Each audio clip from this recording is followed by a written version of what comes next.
Do you hate paying taxes? Are you an investor? Then this video is for you. What is 1031 exchange?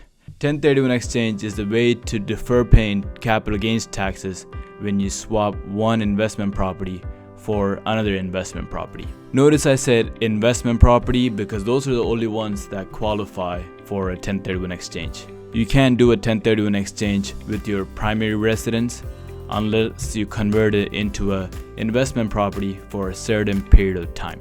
You still had to pay capital gains taxes when you finally cash out on your investment property, but 1031 exchange allows you to defer paying those capital gains taxes. This way you can continue to grow your investment holding rather than paying capital gains taxes after every single one of your sale. Let's look at a 1031 exchange example similar to the one that I helped my client do. Let's say you bought an investment property for $150,000 10 years ago, and now that property is worth $500,000. Normally when you sell that property, you have to pay capital gains taxes on the profit. Let's assume there are no other expenses for this example. In this case, if your combined federal and state capital gains tax percent is 25%, when you sell this property, you had to pay capital gains tax on the $350,000 profit, which would be $87,500. This means that when you go to reinvest, you only have $412,500 to work with. But with the 1031 exchange, you could defer paying taxes and reinvest that $500,000. Now, I'm a realtor, not a tax professional, so please consult your CPA. You may do a 1031 exchange for numerous reasons. You may exchange your property for a property in better location, or you may exchange it for a property with better potential.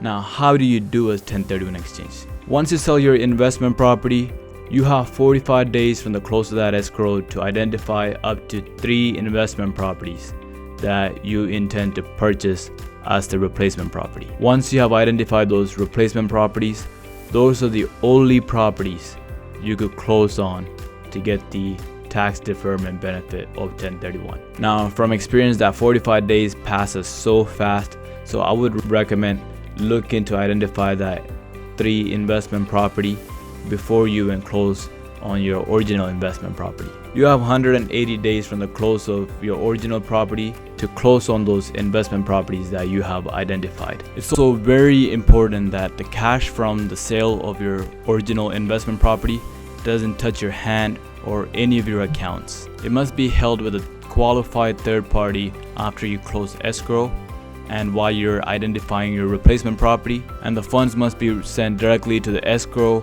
of the replacement property that you're trying to close. This is because the second it touches your hand or any of your account, you're no longer eligible for the benefits of the 1031 exchange. Now, here are the requirements. I said before, it has to be an investment property.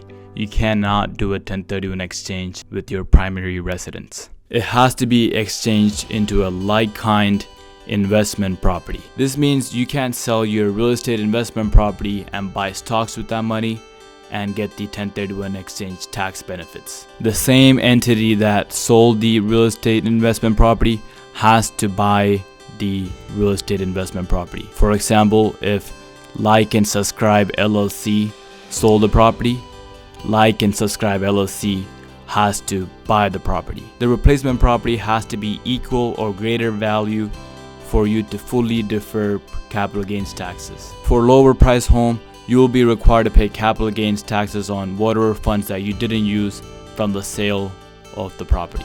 If you need help guiding you through your 1031 exchange, you can contact me. I'll put my info here. Thanks for watching. Till next time.